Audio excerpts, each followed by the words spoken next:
I want to describe a pattern I see all the time. A woman gets fed up. She's tired of feeling uncomfortable in her body, tired of being inconsistent, tired of saying, I need to get back on track. So she decides this is the week. She buys the groceries, plans the meals, starts walking, gets the water in, maybe even tracks her food for a few days. And honestly, she feels hopeful. Then real life shows up.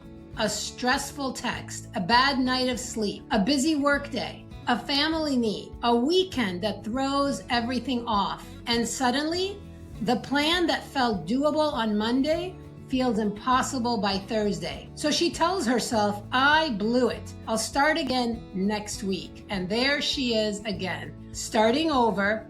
But here's what I want you to hear. Nobody talks about this, but we need to. That cycle is not proof that you don't care. And it's probably not proof that you lack discipline.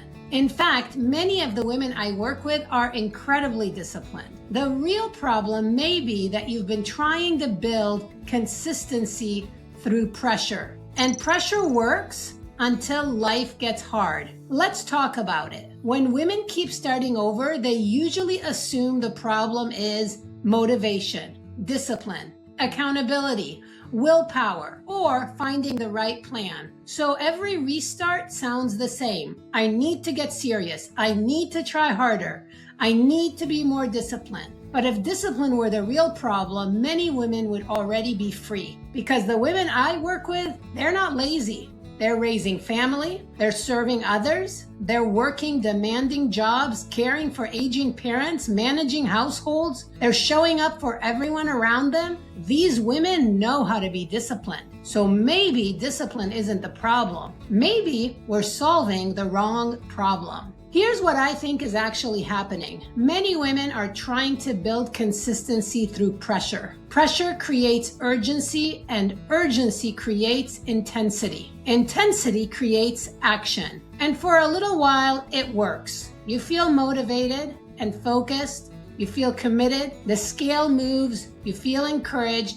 But pressure is difficult to sustain. Eventually, life pushes back. Stress, travel, illness, hormones, family responsibilities, a hard season. And when life gets hard, the entire system begins to crack. Not because you don't care and not because you're weak, but because the system depended on intensity to survive. And intensity was never meant to carry you for years. That's why many women live in the cycle of pressure, progress, collapse, starting over. And after enough years, they begin to think something is wrong with them, when often the problem is the system itself. This is one of the biggest mindset shifts I've had to make. For years, I thought consistency meant never getting off track, never struggling, never missing, never drifting.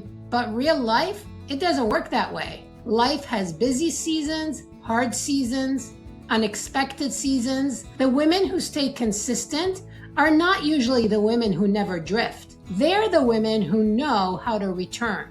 They don't turn one hard day into a hard week. They don't turn one hard week into a hard month. And they don't treat every setback like proof they failed. They simply return again and again and again. That's a very different definition of consistency. One lesson I've been learning in my own life is that faithfulness looks very different than what I thought it would. I used to think faithfulness meant progress, forward movement, results, momentum, feeling strong. But some seasons are valleys. Some seasons are painful. Some seasons don't look anything like you expected. And in those seasons, faithfulness becomes simpler. Show up, trust God, take the next step, repeat. I've realized that peace doesn't come from controlling everything. It comes from staying faithful when I can't. And I think that's true in health too.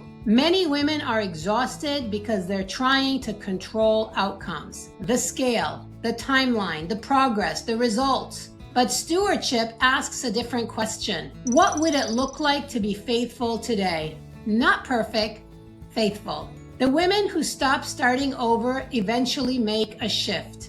They move from pressure to peace, from control to surrender, from perfection to faithfulness, from information to transformation. They stop asking, how do I finally get this right? And they start asking, how do I build something that holds? That's the question stewardship asks, not how do I force results, but how do I care well for what God has entrusted to me? One faithful step at a time. If this resonated with you, I'd love to hear from you. Leave a comment below and tell me what usually causes you to start over. And if you're a Christian woman who wants to approach health differently through stewardship instead of pressure, I want to invite you to join my free Facebook group. That's where we're having deeper conversations about biblical body stewardship, consistency, and building rhythms that hold when life gets full. The link is in the description. And if this video was helpful, make sure you subscribe. Next week, we're talking about one of the biggest shifts women need to make in their health journey: control versus surrender. Thanks for joining me, and I'll see you in the next video.